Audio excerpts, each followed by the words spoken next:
There's a whole lot of things I want to tell you about. Adventures, dangerous and queer. Some you could guess, and some I've only hinted at. So please lend me your ear.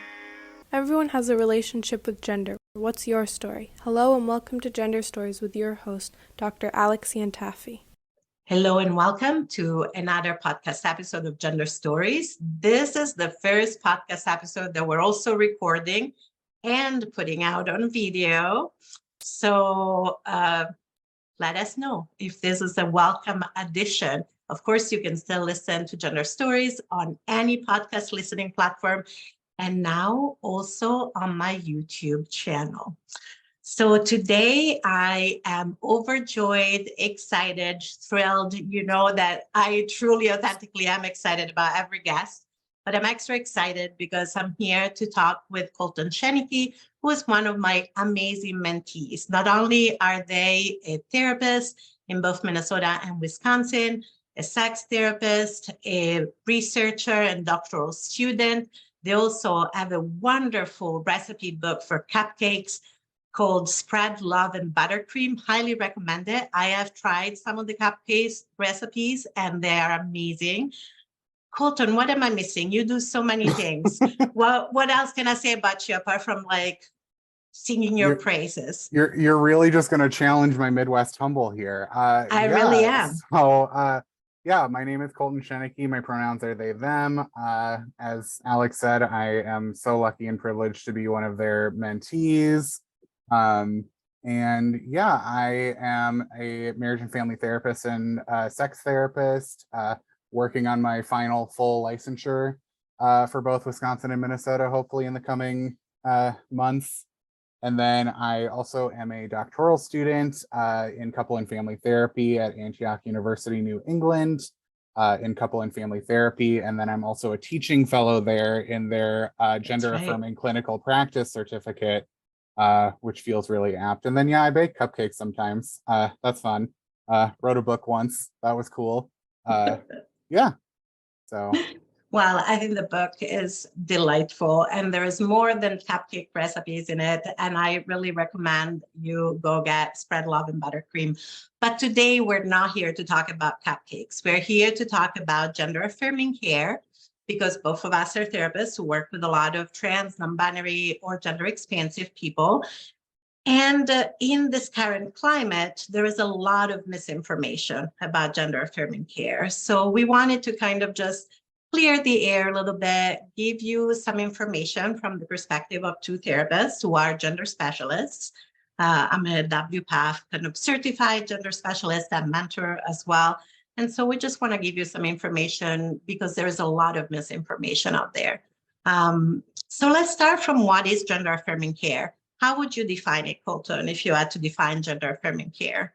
Yeah, absolutely. And it's a really nebulous, sort of all-encompassing term, which I think is one reason why I'm so excited to be doing research in that area, especially so we can sort of solidify some of these ideas. What a time to be doing so in this political climate. You mentioned no cupcakes today, but as I think about it, I'm like, that would have been helpful to cope as we discuss some of the goings on. But so it's really an all of the above, and I think really stems from this lens of self-determination, autonomy, social justice, really just the idea that, someone is saying who they are and letting them speak to that. And then the idea of gender affirmation from there.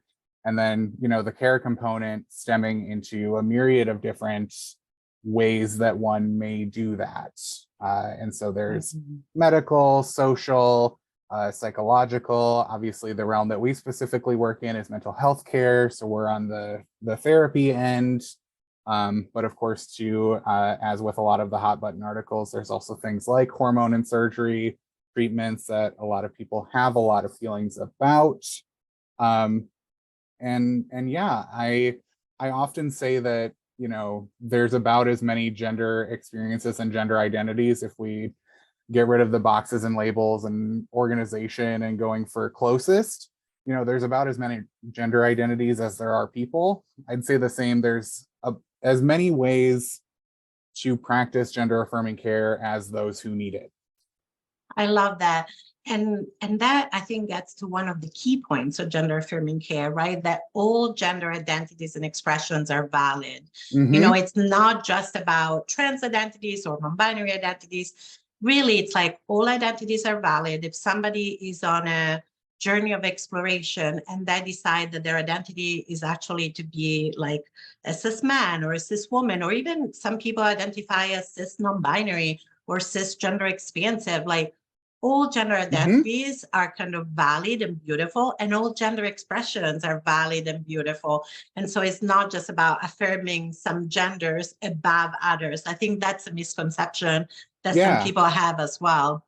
Yeah, absolutely. There's this idea too of like, oh, if we're, showing people this idea of gender affirming care, they're going to get all these sorts of ideas and what it means. And I also just think of, when I was a kid, 10 o'clock at night and there's a TV ad of like pills for men with low testosterone. Like that's gender affirming care. Even like YouTube, I keep seeing a bunch of ads for like Keeps, not sponsored, but it's medication for preventing hair loss. Yeah. That's gender affirming care. People who identify as cis female, wanting reduction or augmentation around their breasts for whatever their expression is, and what they want it to be. That's gender affirming care. It's whatever is aiding you and letting you tell the world and yourself who you are and who you want to be. And that, once again, applies to trans folks, non-binary folks, agender folks, two-spirit folks, just as much as it also applies to cisgender folks. And then, of course, all of the other myriad beautiful, diverse experiences outside of those couple of labels. Absolutely. And I think one of the things that's worth mentioning, though, is that for some trans or non-binary or gender expansive people who experience gender dysphoria, just as for cis people who experience body dysmorphia, for example, there is very much a component that it's medically necessary, right? There is a real distress. There's a real felt emotional, psychological distress. Often it's also relational distress or a vocational distress. That means that it's impacting your capacity to work or to engage in the way you want to work. And so I think it's important because some people think, well, it's just cosmetic, right? And so why should health insurance cover gender affirming care, for example? But it is not cosmetic. It's really about a deep sense of who we are. And it can cause a lot of stress for people not to be able to identify and express who they are, whatever gender identity and expression they want to embody in the world. Yeah, absolutely. And also, like, let's call a spade in the current political climate.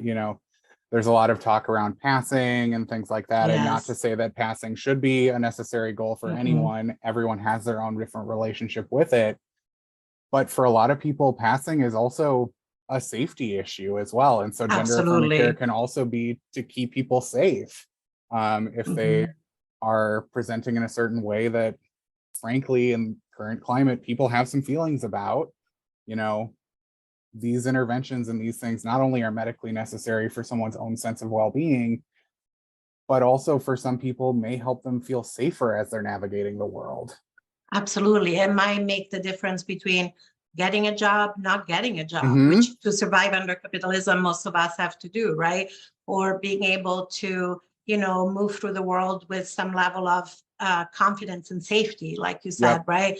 Whether it's for work, whether it's for leisure, spending time with family and so on. And so I think it is important to speak to that medically necessary part, because people think, well, anybody can just walk in and get surgery, even if they're a minor. And we'll talk about some of those myths, and that's just not true, right? And so let's give some examples. I think you've already started talking about how there can be medical interventions, there are gender affirming, social interventions, psychological interventions. what are some of the social things that people might want to do that could fall under the umbrella of gender affirming care, for example? Yeah, absolutely. And I appreciate the keyword might too, because I think it's also important to recognize that once again, every experience is different. And so, some people might want or need certain things and might not want or need other things. I know for me, myself as a trans person, like I haven't changed my name. Like I'm not on hormones or had surgery. For me, it was a lot more social rather than medical. And that's just what I wanted and needed. But there's other people who those needs are different, and that's okay. And that's to be human. But so gender affirming care in the social realm, it really just starts with support and that self-determination.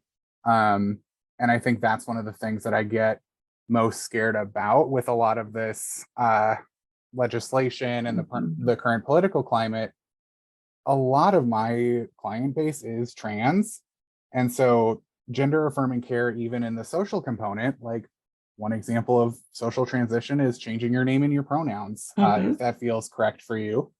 And so gender affirming care is just using my client's right name and pronouns. What a concept.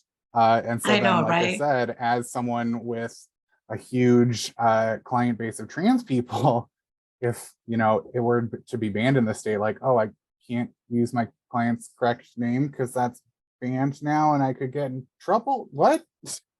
Yeah. And so yeah, it just starts with even how you treat your client, like interpersonally. And then as well as supporting them around those things. And so like if someone is wanting to change their name, helping them process through the emotions and the logistics of going through something like a legal name change. Checking in with them like, okay, you're socially transitioning at work or school, like how is that going for you? How is it feeling? How have people been treating you? Really just being there alongside through that social transition process. Absolutely. And sometimes, at least in my experience, it also means being there through the doubts, right? It's Yep. like I've had clients who are like, I don't know if I should transition. And I'm like, that is okay. It's Cool. okay to slow down. It's okay to stop. It's okay to, if you want to retransition into your gender assigned at birth, I'm here to support you no matter what. And I think that's another misconception, right? That I think as gender affirming therapists, we're there to support our clients no matter what. Like if there are doubts, if there are, further explorations that are needed, we're there to support our clients through that. And I think that's a psychological element of gender affirming care, right? You need space to explore. Do you want to try a name and pronoun, but you're not sure? We can try it out here, see how it feels. And then maybe you have taken it out in the world that you're like, actually, this is not me. That's okay. We're still here to support you. I think that's that psychological support of really giving the space, giving a container, asking the questions we need to ask when people want to engage in kind of medical procedures as well, to make sure that the clients have really processed as much as possible whatever choices they want to make in their life, in whatever direction they choose to move, right? Yep. Absolutely. Yeah. And we'll talk a little bit more about medical interventions like puberty suppressions or surgical interventions or hormonal interventions a little bit later. But, why might people seek gender affirming care? Sometimes people are like, well, why can't you just be who you are without needing like a label, for example, or without needing to change anything, right? Sometimes cis people, I would say that, right? Why do you feel that some of us look for gender affirming care? Yeah, absolutely. And it's funny, my initial thought as I was thinking about that question and my response was like, if we look at certain definitions, like I mentioned, the idea of gender affirming care just being me treating you respectfully as a person, does anyone seek it, or is it just everyone is getting gender affirming care all the time? Because any client that you have coming through the door, you're seeing them for their gender identity and respecting that, hopefully. And if you're a therapist out there who hasn't been doing that, maybe do some reflection and some supervision work and talk about why that's coming up.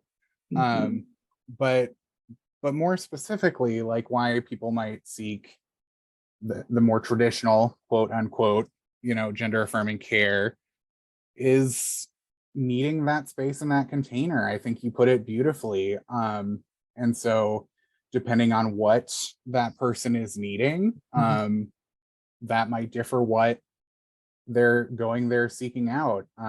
For a lot of different medical transition procedures, people need letters from a therapist. So sometimes the goal coming to me might be, hey, can we do some of the talking and discussion and work to get that letter if it's appropriate? Other times it might be much more exploratory, like you've mentioned. I've had a handful of clients who I just feel so dearly good about, just as much with my trans clients who came in. They were like, I'm not sure, but I want to just have some space to think on it and look at it. And at the end of it, they were like, I don't think I'm trans. I don't think I want to transition, but I'm glad I took the space to think about it and ask myself those questions. I love that for you. I'm so Yeah, glad. that's beautiful. Right. Absolutely. It's you telling me who you are, not the other way around. And so, yeah, sometimes it's about those access pieces like letters. Sometimes it's exploratory. Sometimes someone's already far into their transition, but also just wants, support and to be affirmed for who they are. Perhaps you're dealing with like work or school discrimination or things like that and just want a space to be yourself. Once again, a myriad of reasons. Absolutely. And I think it is important to talk about that there are so many reasons why, and there are also so many benefits, right? Even those clients, like you said, that have come and taken the space to explore and maybe are like, actually, I'm not trans, or, maybe it's just something that I want for myself to feel this gender expansiveness. And I don't need to change anything in my daily life, right? I think that the benefits are so wide ranging, right? Just from kind of the psychological benefit of I've explored something that I had questions about, and now I feel more at peace, all the way to lowering symptoms of depression, lowering symptoms of anxiety, lowering suicidal ideation. We know that suicidality is 10 times higher for trans, non-binary, and or gender expansive folks than it is for cis population. So that's obviously a huge benefit. Yeah. When people get gender affirming care, if they're experiencing suicidal ideation, that can really be reduced and sometimes might even go away. Any other benefits that are missing when I think about gender affirming care that haven't been mentioned? Yeah, absolutely. One other thing that I think I've seen a bit of that I think is really profound and beautiful to see is obviously our area specifically is couple and family therapy, so also relationships under the Yes. context of gender affirming care.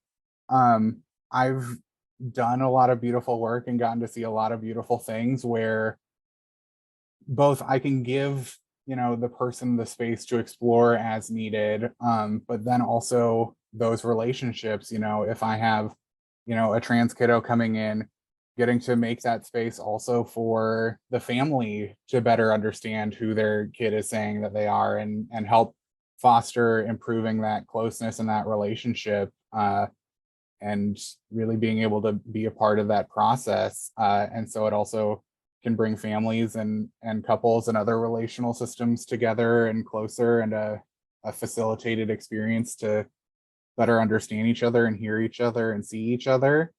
And it's just really lovely. I love that. I love that you mentioned that, because as a family therapist, I think that's so precious to me. I often say that somebody disclosing their gender identity, whether to a partner or to a parent or any family member, or friend or coworker, it's really an invitation into further intimacy. It's really taking a risk and saying, I trust you enough to tell you who I truly am. And that hopefully should bring people closer together, right? I think initially it can feel like a rupture, but I think that if we can be there to support and create that container as family therapists, we can really encourage that connection, that deeper intimacy through vulnerability, rather than kind of having that chasm or division that sometimes people feel initially widen. We really want to shorten that we really want to bring people in deeper connection generally. Yeah, absolutely. And it's also just really nice, especially with kids, I think, just because well, first off, they're kids and they're dealing with their own stuff. And also too, just the way that they can be impacted by things because of their developmental stage. It also is just a great place to have a separate opportunity for parents to like work with me and like process their own stuff. Because it's Absolutely. okay if you have stuff, but just process their own stuff and not be putting it on their kids as they're processing this, because it is a big change. And that's okay. But it gives that clear, intentional, strategic space of this is where you can process that and do the work around it. And then, the kid isn't having to deal with the brunt of it and the consequences. Absolutely. And I'm so glad that we're talking about children, because we also know that for children and young people, family support is a protective factor. And what we mean when we say it's a protective factor is those higher levels of depression, anxiety, suicidality that we often see because of systemic oppression with trans, non-binary, and gender expansive folks is reduced when there is family support. In fact, there have been some studies that have really shown that with family support, trans youth and cis youth have almost kind of no difference when it comes to depression, anxiety, substance use, suicidality, all the usual kind of symptoms of systemic oppression that lots of minoritized communities experience. Family support makes a huge difference. Yeah. And yet a lot of people say, well, it's fine for grown-ups to do whatever they want to, but so why can't we just wait until the child is 18 and not just do anything until then, right? What would you say to people who say, why can't people wait until they're 18? Yeah, absolutely. And I think we might get into some hot takes territory, but that's okay. We probably will. Yeah, and I think that there's a couple of reasons. Number one, there's been so much research that has shown that, even kids as young as, 3, 4, or 5 already have a very solid sense of who they are, who they want to be, their sense of identity. And so this idea of like, let's have kids wait so that they can figure it out and know more, it doesn't really hold water when you look at that research and that data. And so at that point, it feels like just having someone just sit around and wait to just sit around and wait, and there's not really any purpose or benefit behind it.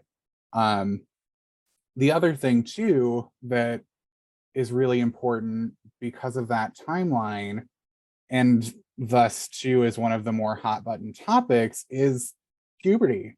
Yeah. And so if someone has this very set idea, this is who I am, and it, in whatever way this means, differs from, what one would expect based on, my body. Around puberty, there's going to be a lot of things that are going to start happening traditionally that will probably send someone even farther away from their sense of self and who they are. And if we can prevent that, great. It's all the easier, especially too if there are things like medical transition that are desired, such as hormones or surgery.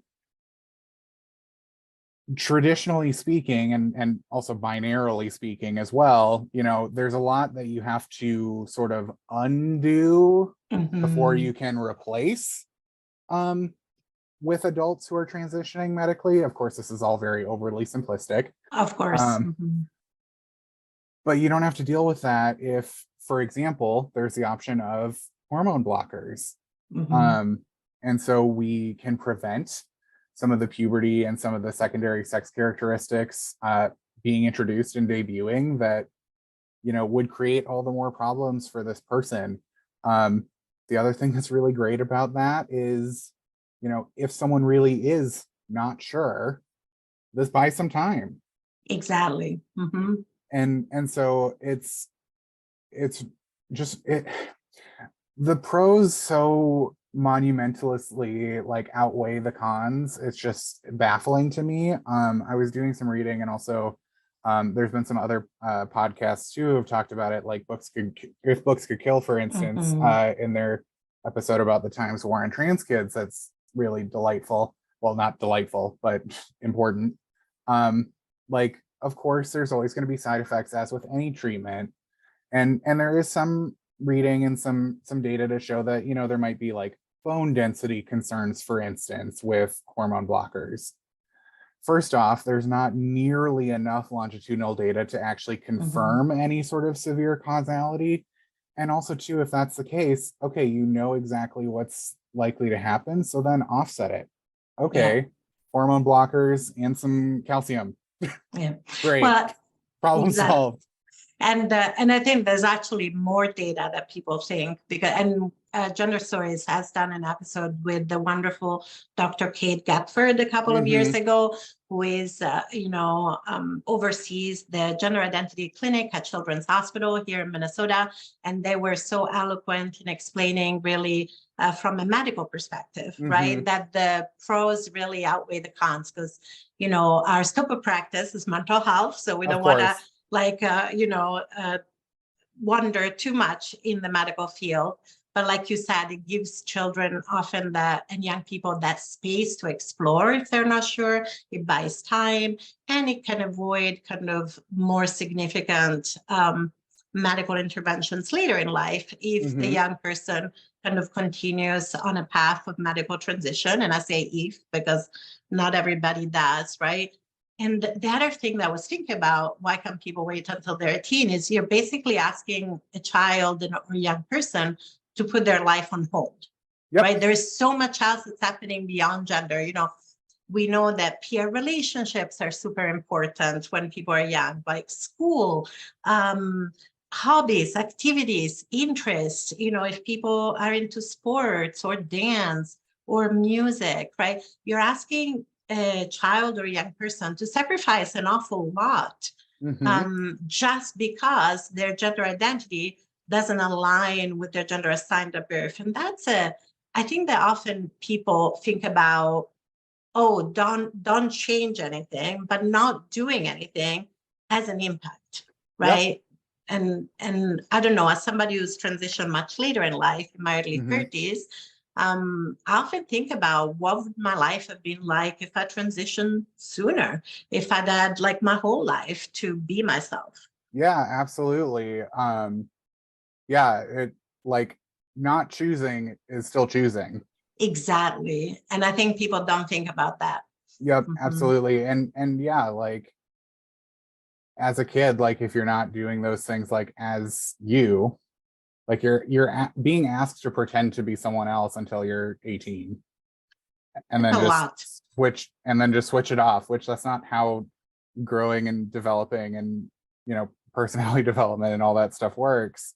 And so it just, it doesn't make sense. And yeah, you mentioned transitioning later in life, and what could have been transitioning in your 30s. Even myself, I came out when I was 20, and I still am just like, what could it have been like, had I been out in high school? I mean, granted, there's also some concern that maybe it's good that I didn't.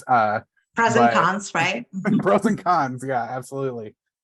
But yeah, just the wondering, what could have been. And like, this, I think, is what gets into my hot take territory is, there's this idea that hormone blockers, lets you pause, get some time to like figure stuff out. And I'm just like, who wouldn't want that, And granted, for a lot of people, maybe it's not specifically around, hormone blockers or like being able to delay puberty. Like, if you, knew yourself and your gender identity beforehand, and you're like, I can't wait, I'm rearing to go, give me all the puberty, great, happy for you. Maybe it is something else. Maybe it's like, oh, I wish, I would have had more time to figure out what I want to be when I grow up. I think we're still constantly figuring that out every day. But, everyone is going to have their thing that, a little more time wouldn't have hurt. And for some kids, it's that. Absolutely. And in fact, puberty blockers were born out of the desire to pause precocious puberty, which means puberty that comes too early. For example, when somebody's like 8 years old, and actually I've been asked a few times, like, well, would you give puberty blockers to your child? And I said, yes, absolutely. First of all, if they were trans or gender expansive or non-binary and they were distressed by it, yes. And also, if they hit puberty early and that was stressful to them, why wouldn't I want to relieve their distress? It's a lot to ask an 8-year-old to manage pubertal transitions in third grade. It's a lot to ask, I think. And that's where we get the data, right? Like that, those weren't even drugs that were made for trans people. Those drugs were made for cis kids who are hitting puberty early. And we know that that can be very stressful on the body and on the psyche as well. And like you said, who wouldn't want to relieve that distress for their kid, right? So I feel like we're starting to go into that territory of debunking some myths about gender affirming care. And so let's do it, because there's so much misinformation out there. And we've already talked about how gender affirming care is not about convincing somebody they're trans, right? I think there is this idea, you go to the gender specialist and they're going to make you trans, right? That's not how it works. Plenty of people have come to see us and they're still cis afterwards. So I don't know if that's your experience, but that's my experience. Yeah, absolutely. Yeah, like I said, I have quite a history with some clients where, I just wanted to explore, but this was, what was right for me, and okay, cool. And then I have some clients where, it's a big epiphany moment and they come to realize this different idea of who they are, and that's cool too. Like the way I frame a lot of the work I do in therapy, and I think applies just the same here, is I may be holding the map with some ideas of destinations, but you're driving the car at the end of the day, and so if you tell me where you want to go, like I can help us kind of get there, but you're gonna make those calls at the end of the day. Absolutely. Here are the options and you get to pick whatever options work for your life. It's a la carte menu. It's not now you're on this train and we're going in this direction. There's no getting off.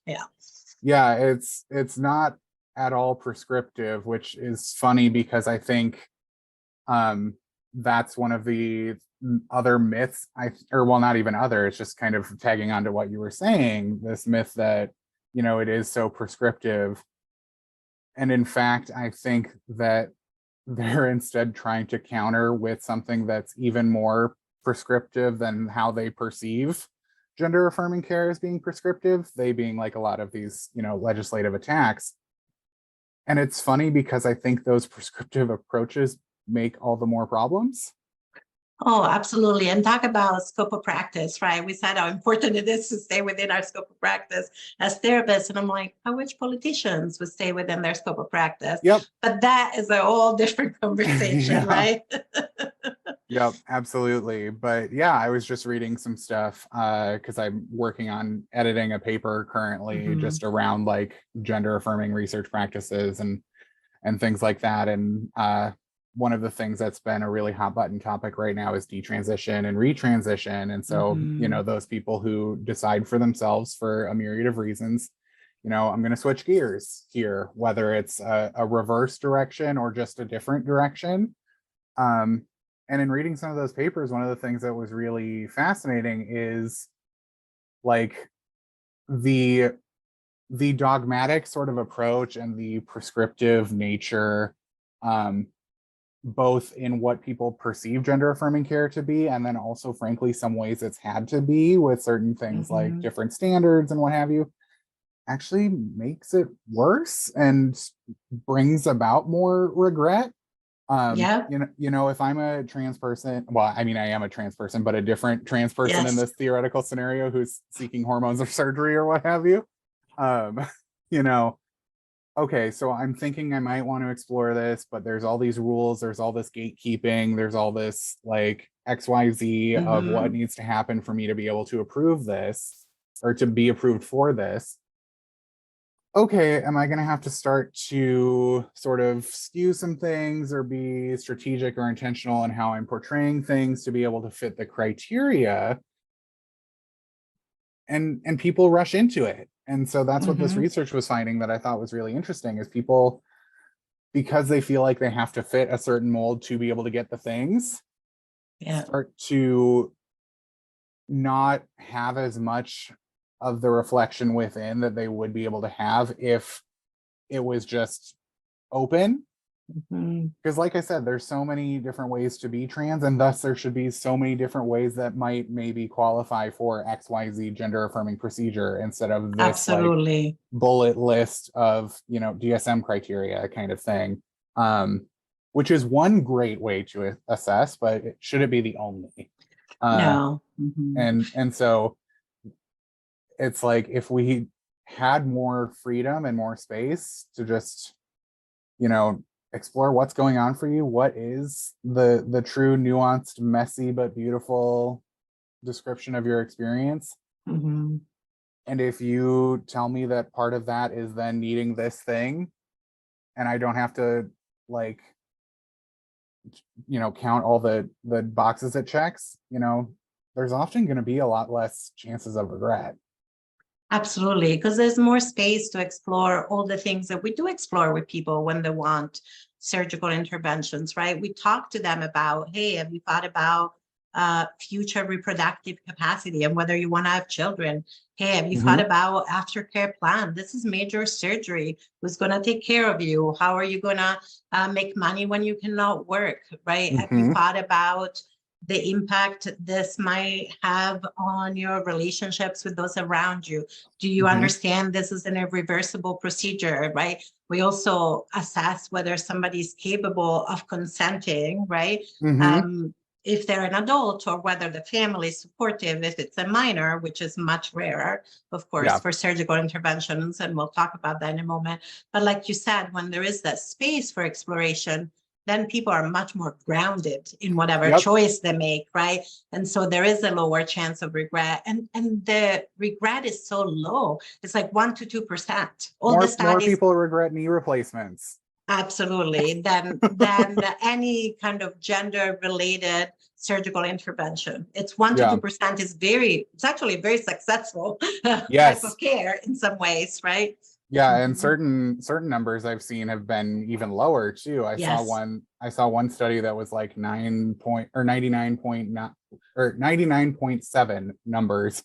So yeah, 0.3%. Like, Yes, yeah, and like 99.7% were happy and right. satisfied, and 0.3% regretted. Yeah. Right. And then even too, when there are instances of regret, Yeah, which can mean a myriad of things and look a bunch of different ways, like people absolutely. have different conceptions about it, and like, what is the actual thing that, you know, is regretted. Like, a good amount of that already small number is, you know, I didn't regret the procedure, but I maybe regretted picking this provider, or Yeah, didn't do enough research, but I'm glad that I did the thing, or just wish I had better results. Not, I shouldn't have done this procedure or had this change to my body. absolutely. And even people who retransition, not all of them regret or even deny their trans identities. More like, I don't feel safe, or I cannot, for whatever reason, navigate this world as a trans person, or as a visibly trans or non-binary trans person. And that's part of the retransition. Not everybody is also retransitioning because of regret, right? It's a Yeah, and even if it is a change in conceptualization and identity, you know, not all of those cases are sort of a backward motion. It's not like going exactly. back. Some people, it's, you know, this was right for me at the time, and now this different, not necessarily reversed, but just different thing is right for me now. Absolutely. We are fluid, changing relational beings that truly Yep. believe in so many ways. And why not gender, right? And so we've been talking about this, that sometimes surgical interventions can be part of gender affirming care.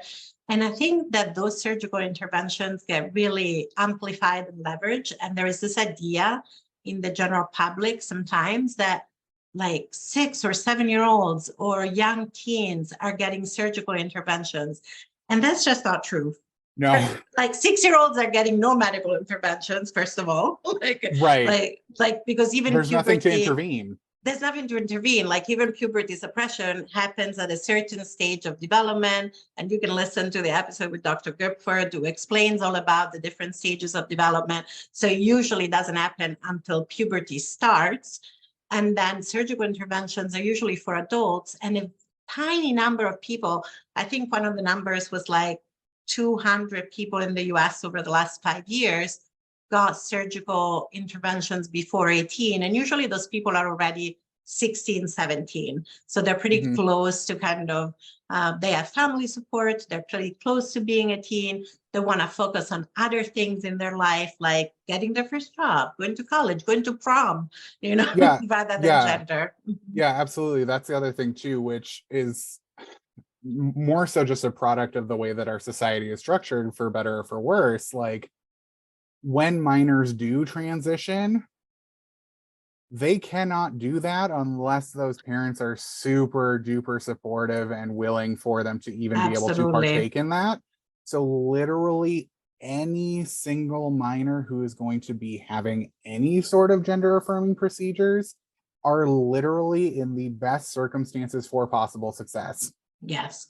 Mhm. Like Absolutely. we just don't have these scenarios where it's going to be a hot mess, because the way things are structured as a minor and your rights, kids aren't going to be getting into these things if they're not already set up for the best success possible.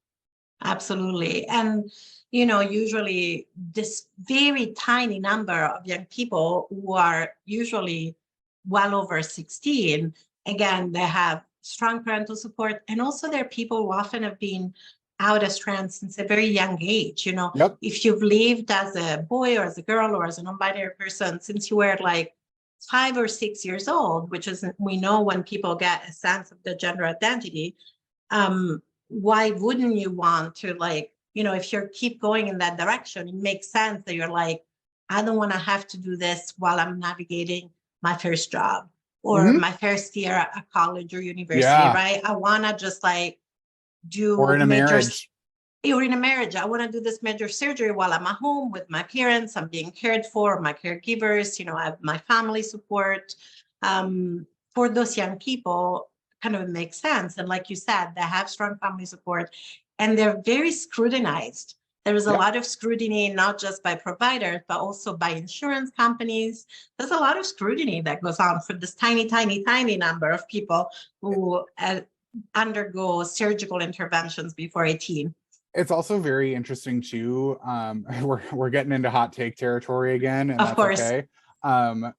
It's really interesting too, this sort of double bind, damned if you do, damned if you don't, that happens with this Mhm. political climate, because both hormone blockers and then also surgeries getting so sensationalized, especially around minors.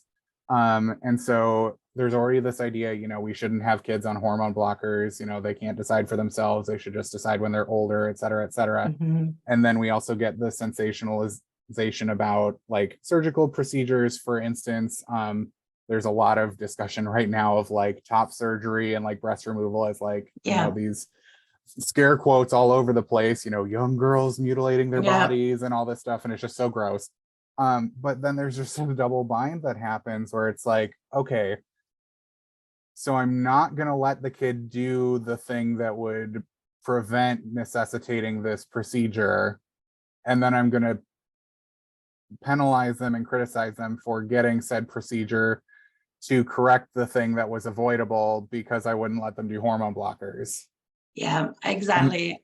And I think that tiny case study is just one shining example of how this whole discussion around gender affirming care is not about people being able to be confident in their bodies or all this like body positivity, safety of women, internalized misogyny, all this stuff. It's just about controlling bodies.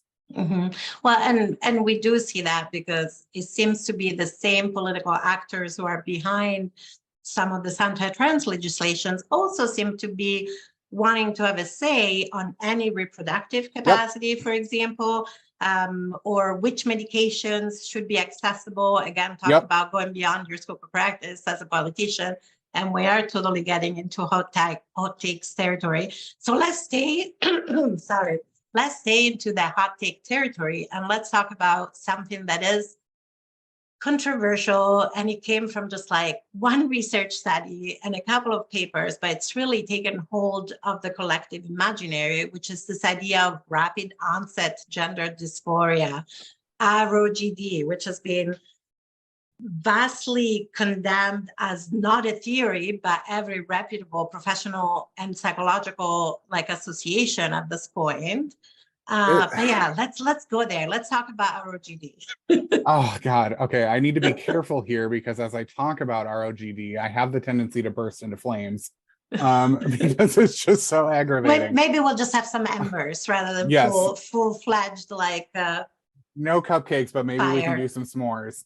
Yes. So it's also funny too, as a doctoral student and now researching, because I'd seen all this stuff even just as a master's level practitioner, and you could already, see straight through it how transparently bogus it was. But thankfully now as a doctoral student, I can also explain why it's bogus. Absolutely. And so it started off with this one fringe paper. Even looking at it still, I don't know how in a million years it got published, because it recruited strictly from parents, did not talk to kids, but recruited from parents of several notorious anti-trans hate sites. Yes. So like that's going to be a biased sample. I don't think that there's another way that you could possibly spin it. No, I think that is the definition of sampling bias, actually. Right. Yeah, exactly. And so, and also too, only talk to the parents, didn't talk to the kids at all. Another methodological flaw, absolutely. Right, absolutely. And so basically this whole idea is portraying dysphoria, and in this idea of rapid onset gender dysphoria, as some sort of social contagion. Basically the shortest way I can sum it up is just trying to find a nice medical pathologizing researchy speak way of saying like my kid's saying they're trans because their friends are trans. And it's just ridiculous. It's really interesting. One of the things when I was reading through that paper for some of the research I was working on a little bit ago, because I was a masochist and decided I needed to read it for whatever reason. One of the things that stood out was, it's interesting, like the parents of kids who have rapid onset gender dysphoria are statistically more likely to have experiences where their kids call them transphobic. Shocker. I am shocked, horrified. That is sarcasm, yes. Right, exactly. But so it's also interesting. It's like, perhaps I could theorize, this is solely anecdotal, of course, but I could theorize, perhaps if a kid recognizes that you may have some tendencies they perceive as transphobic, they probably might avoid telling you that they are trans or feel that they are trans until the last possible moment. Yeah. And so that might be why it feels sudden to you. And sometimes that moment is when puberty hits, because puberty is stressful for a lot of people, but especially for trans non-binary kids, like in young people, it's very stressful. Yeah, absolutely. And there's just so many deep-seated issues with this entire idea and this entire notion. Also too, a lot of the ways that they look at it are so incredibly gendered and just really gross, and work into a lot of like tropes and stereotypes. I also think a lot of it gets weaponized in really harmful ways, especially too because it's not science, but yet looks like science. And that's one of the biggest arguments that people try to use against transness and gender variance is like, but it's science, biology, et cetera, et cetera. It's actually not, but that's a whole exactly. True, but that's a whole nother conversation. It's not. Trans people have always existed and will always exist. Also, biology is not as binary as people think, but right, and everything's socially constructed and made up. And so it's just so deep-seated how like you can see all of the like methodological problems, like all of the ethical problems, all of the clear bias on all of this whole approach. I mentioned bursting into flames. Like a couple weeks ago, I had a very similar, just like bursting into flames from sheer rage, because there was another paper that came out about rapid onset gender dysphoria, and once again, same issues with the methodological bias, the way that they were sampling. It was like they recruited from parents of ROGDkids.com. Like what? Yeah, Uh, very problematic data. I think there are and also some ethical issues yes, I was just getting into that. oh, Yeah. okay. Yeah, Great. they also just blatantly acknowledged in their research that they did research on human subjects without IRB approval, which is like the no-noest of no-nos. Well, because the Uh, data was already out there and had been collected by somebody who was not a researcher, in my understanding. and it's just like, Good times. geez. Like, if you really think that you found something, which trust me, ROGD wouldn't be it, but I'll entertain it for a second. Like, if you found something that you think is like big, and like you were just getting some data and you're like, oh, we should make this academic and scientific. I'm sorry, it sucks, but just like go back and start over. Just get new data. Like, but having done it through appropriate measures, like getting an IRB ethics approval and stuff Exactly. like that. Those institutional review boards are there to protect the public exactly from this kind of misinformation getting out. So shame on the journal that published it, but that's a whole other story that we're not going to get into today. Yes. Yes, absolutely. But yeah, so like I said, I from time to time will burst into flames just thinking about this. Well, and I think they're very like scientifically fanned flames in that we're both trained as researcher. Yep. I mean, I know you're still in training. I don't know, I've lost count now, over 20 years, 30 years almost, I'm getting old, of research. And I've taught research methodology and I can see a flawed methodology when I see it.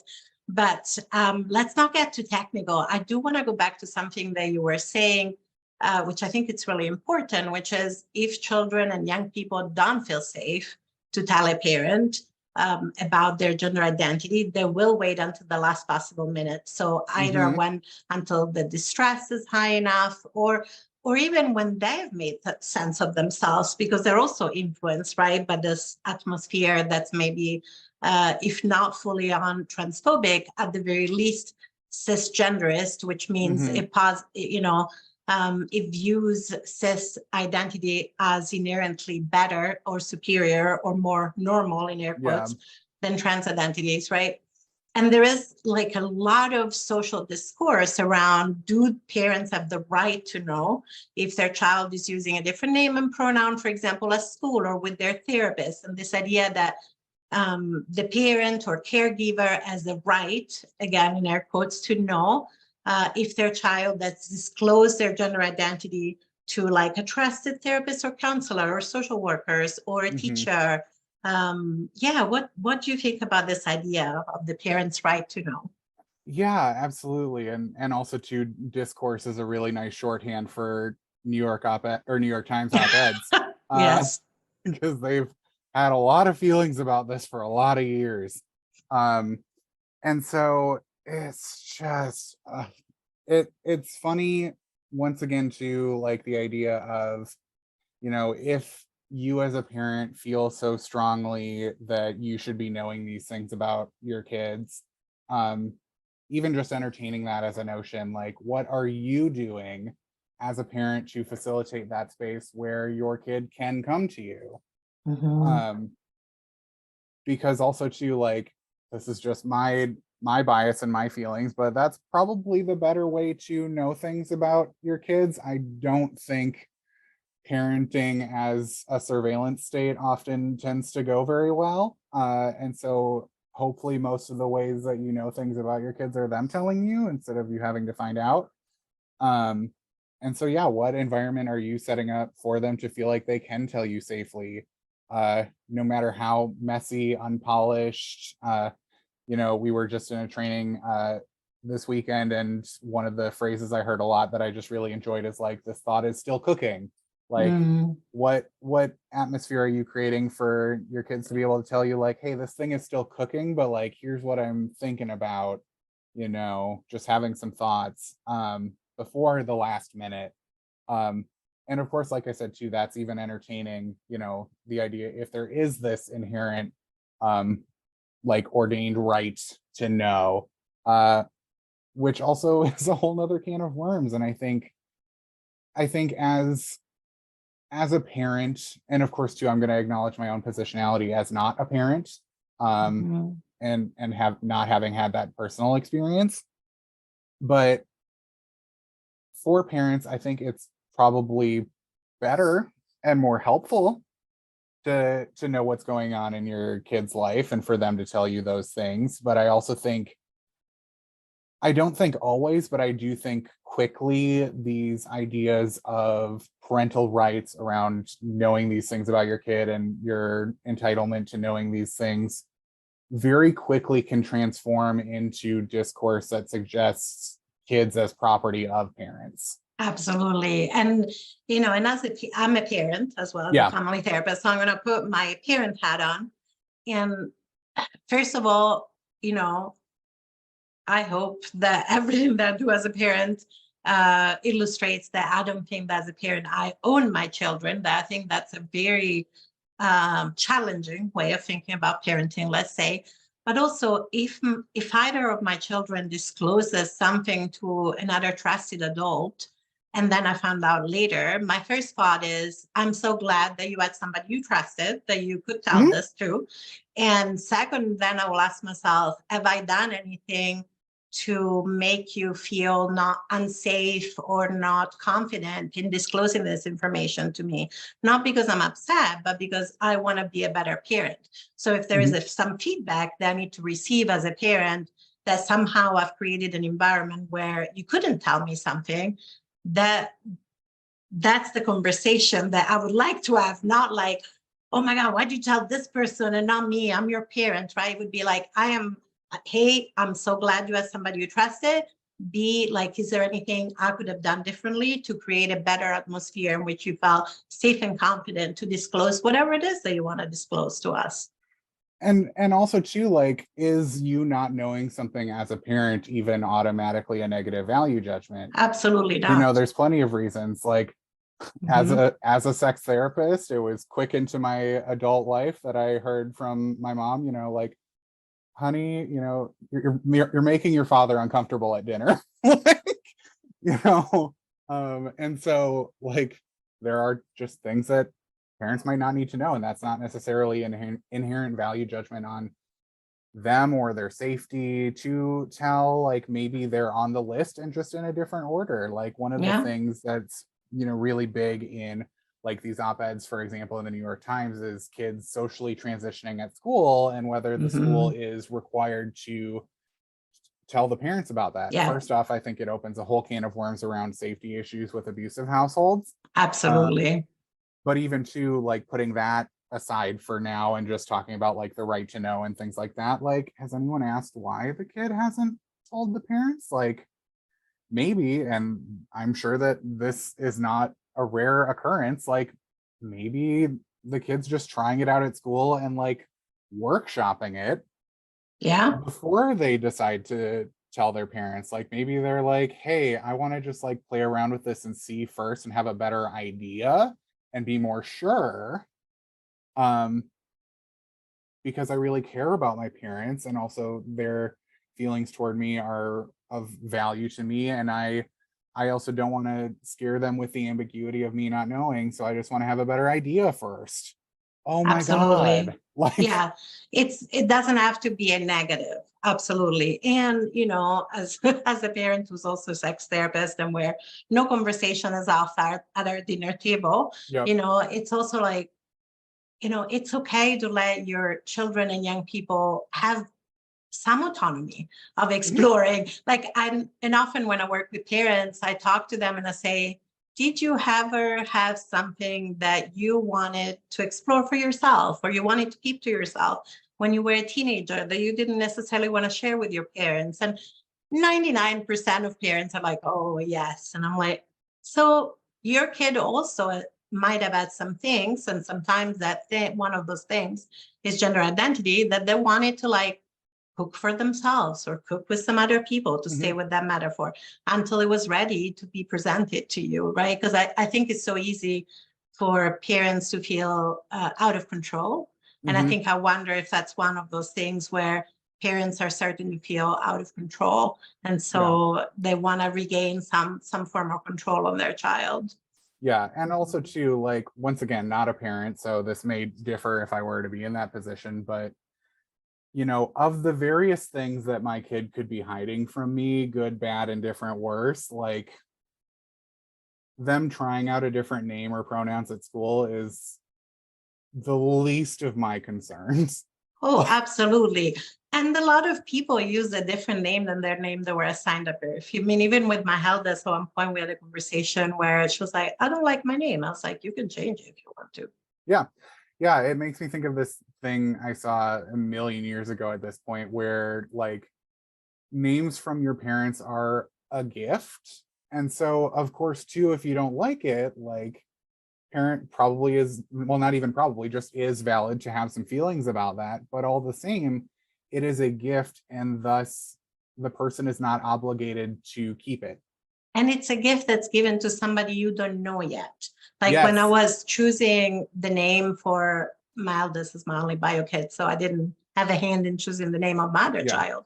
But when I was choosing the name of my child, one of my children, um, I didn't know her yet.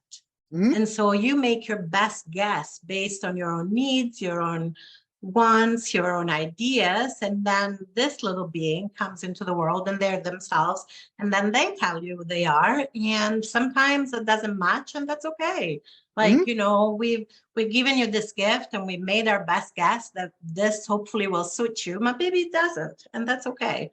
and Mhm. and also too, like, on the reverse as well, like, if we go with this like overly simplistic idea that like a lot of trans people want to change their names and things like that, like, I, for one, as someone who has all reason where I should, quote unquote, want to change my name, I actually really like it. Exactly. So, like, Mhm. cool. Like, it was one thing you picked right, mom. Like, there were a couple other things that, the guess was incorrect. Like, I think about my parents, laughing about my dad's side of the family, joking, everyone stops once they have like one of each, and it's just me and my sister. So they joke that, they got it out of the way early. And then I messed it up. So Oh. um plot twist. But yeah, so, like, guessing some other things, didn't land as much, but actually you nailed the name.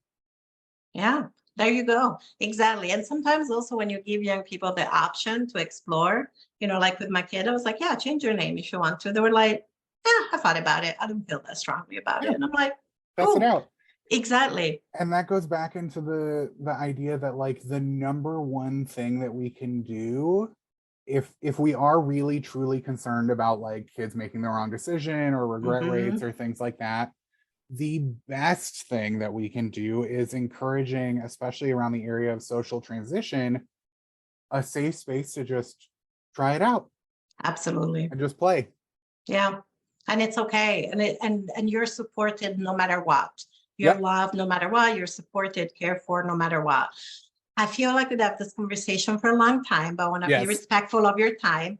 I do have one kind of last question that I want to close on, which is how do you see the impact of this current kind of political climate and this increasing wave of anti-trans legislation impacting trans folks around you, whether it's clients or folks in Mhm. community? I know I've noticed that it's definitely having an impact. And so I was wondering if you've noticed that too.